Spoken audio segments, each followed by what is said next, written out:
And the third aspect we're going to talk about is the statement of intention. So the intention is that I'm going to put down here a partial instruction on how to use both happiness and suffering as the path of enlightenment. This is extremely necessary. This practice is necessary, and this practice is indispensable for leading a spiritual life, a most needed tool of the noble ones and quite the most priceless teaching in the world. This thin pamphlet of teachings, in fact, is priceless. You cannot price it, cannot give it a price tag.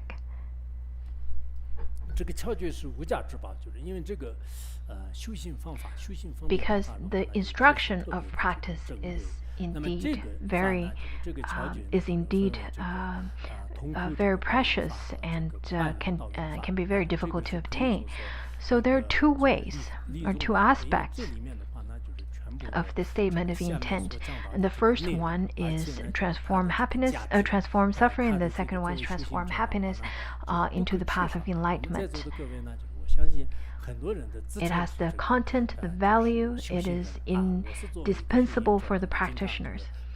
Many people would call themselves practitioners, but can you actually transform suffering onto the path of practice when there's suffering? Can you transform happiness onto the path of enlightenment? If you are a good practitioner, or if you're very keen in terms of theory, then you can transform suffering and happiness into enlightenment. But if you're not, doesn't matter how long you spend in studying the Dharma or stayed in a certain place for so many years, it's not really a sign of succeeding practice if you cannot transform any of those onto the path of enlightenment. Just as Mipa Rinpoche once said in the teaching on the King's Codes, he said that it doesn't matter how much you enjoy happiness and how much you suffer. The wise ones would contemplate and would progress from such. But the fools, doesn't matter how much they've encountered happiness, how much they've had happiness and suffering, they would not gain any benefit from such experience. This is one of my favorite teaching from Mipa Rinpoche. Happiness and wealth and fame, in fact, doesn't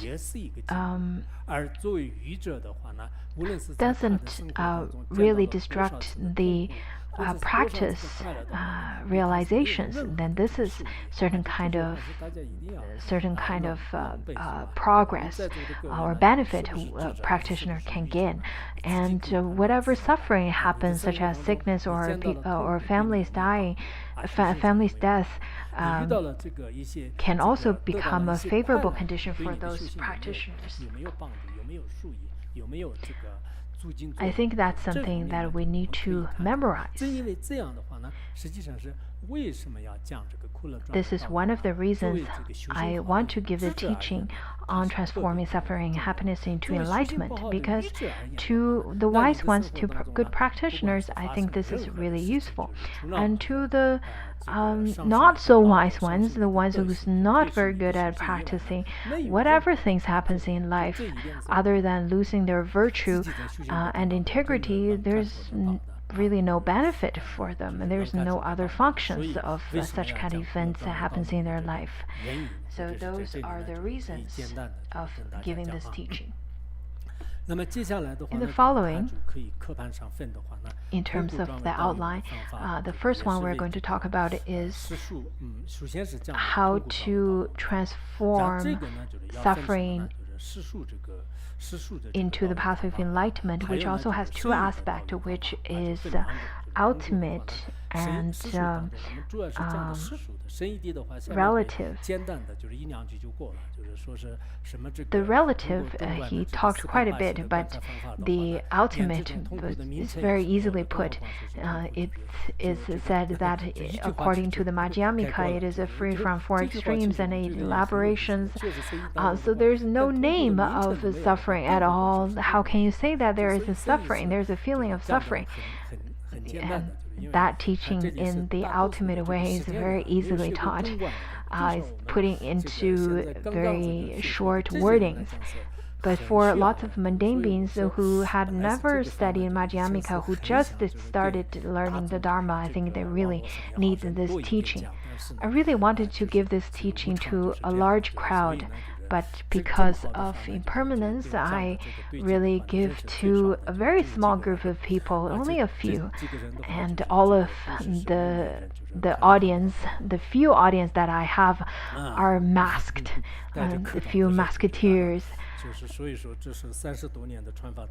In the 30 years of my teaching, in fact, this is the smallest number who are listening to my classes right now, and you are listening to such a great teaching. I think I myself need to learn to transform this situation onto the path of enlightenment as well.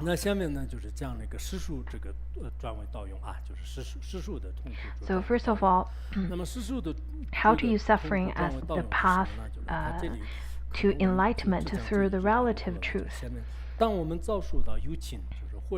Whenever we're harmed by sentient beings or anything else, if we make a habit out of perceiving only the suffering,